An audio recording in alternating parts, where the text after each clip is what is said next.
Hello, people of Earth. Now, you remember that Q&A I promised about 6 months ago?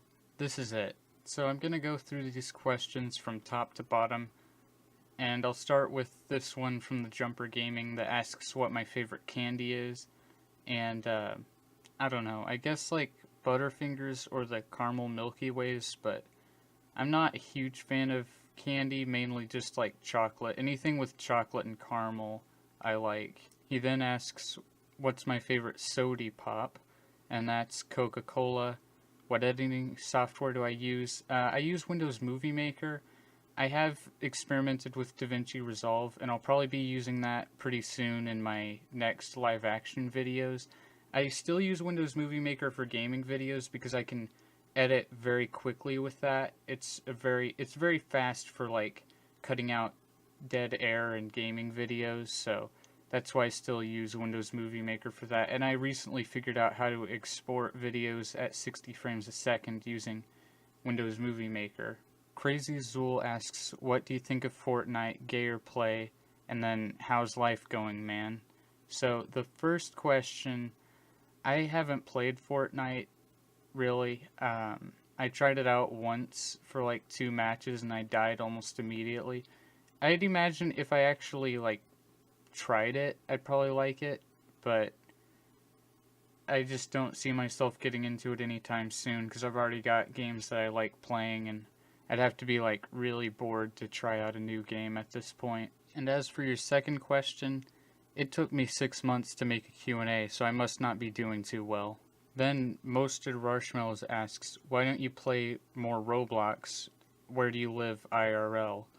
And as for the first question, I don't play Roblox normally. I just did it for that one video as a joke, so that's why I don't do that, and I won't be playing more Roblox. I'll probably do like one follow-up video because I had some ideas for one. And I live at, what's my favorite conspiracy theory? Well, I'd have to say white privilege is easily my favorite conspiracy theory. And it's kind of an interesting one because it's more mainstream than most other crazy conspiracy theories.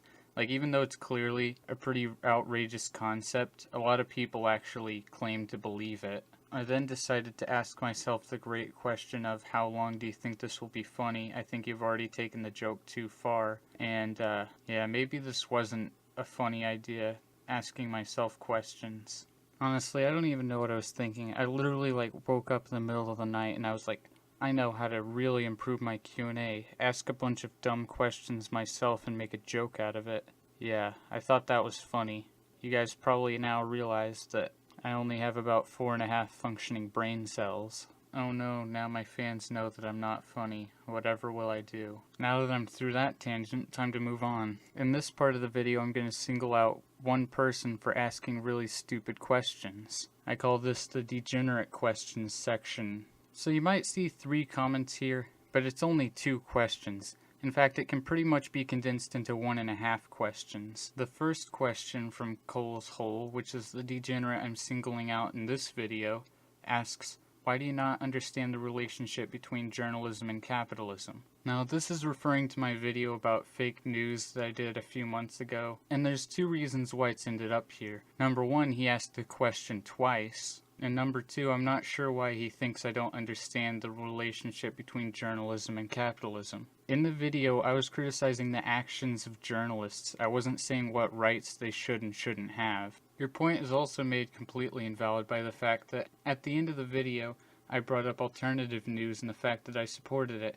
And that is an example of a relationship between journalism and capitalism that could potentially solve the problem I brought up in the video. Now, I have to confess, I do have an upper hand here because I've been consuming Ben Shapiro Hamburger Helper, so this hasn't really been a very fair fight. Now in the second or third comment, however you want to look at it, he goes full on libtard mode, asking why are you gay, why do I destroy you in all the debates we have, and what's the deal with you being a stupid conservative? But you contradicted yourself. I can't be gay and conservative, everybody knows that. So I'm 2 for 2, or 3 for 3, however you want to look at it.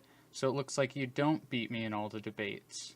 Anyways, that's enough destruction of libtards. It's time to move on. Truth be told though, after all those insults, my feelings are a little bit hurt. If only someone could give me blind praise to help me feel better. Ah, I found just the comment. Why are you so epic? Why are you so good at owning libtards? Could you please own more libtards? Yes. Yes, I can. And I'm epic because I believe in myself. That's just the ego boost I needed to keep going. Now this next section is for comments that I think were just a bit better than the rest, like some real quality questions here. The first one is from Crazy Zool, and he asks, iDubbbz, Leafy, or Tana Mojo? And come on, you guys know me better than this. The Jumper Gaming asks, can I get Sure. He then asks, what character do I want in Smash 5? Now I know Smash 5 is out now, or Smash Ultimate, but I keep holding out hope that in a patch they might add Bible Man or the Ben Shapiro Hamburger Helper Glove. Now our final question is also from the Jumper Gaming. What is the best meme? And this is a great question. And I'd have to say, oh yeah, Mr. Krabs, increasingly verbose. Oh yeah, Mr. Krabs. I indeed agree with you, Mr. Crustaceans. Wow. You have caught my attention. Additionally, I agree with what you have just said. Male individual whose surname indicates that he is a collection of ocean-dwelling crustaceans with claws. I have been caught by surprise. Like, come on, how is that not the best meme that's ever existed? Anyways, with that, we're done here. That was the Q&A. If you're shocked that it took 6 months to make this, so am I. Hopefully you didn't get your hopes up because you'd be disappointed. You'd also have to be a pretty big idiot to put any amount of faith in me. Like, man, if you were expecting something good, you should really be embarrassed right about now. Before I go, I do want to mention that I'm doing a best of compilation for this year, so if there's any clip from any of my videos that you think should be in it, please feel free to suggest it in the comments below, and I'll definitely consider it for the final video. Feel free to suggest as many clips as you want. Just give me the title of the video, the episode number. For instance, if it's from a series, I'm going to need to know what episode it's from. And then you can either tell me what happens, or you can put in like a timestamp. I'm going to try to produce quite a few more videos before the end of December so I can have more content to put in my best of compilation. Now you don't have to suggest anything. I already have selected a lot of clips for the best of compilation, but it would help me out if you guys could pick some, because I might forget about some, or you guys might find some that maybe I hadn't thought about. I'm hoping to get a review of the Mean Greens out by January, and I'm going to produce some more gaming videos before the end of December, as well as hopefully a few live action videos. I know I'm planning on getting at least one done, but I'd like to do more.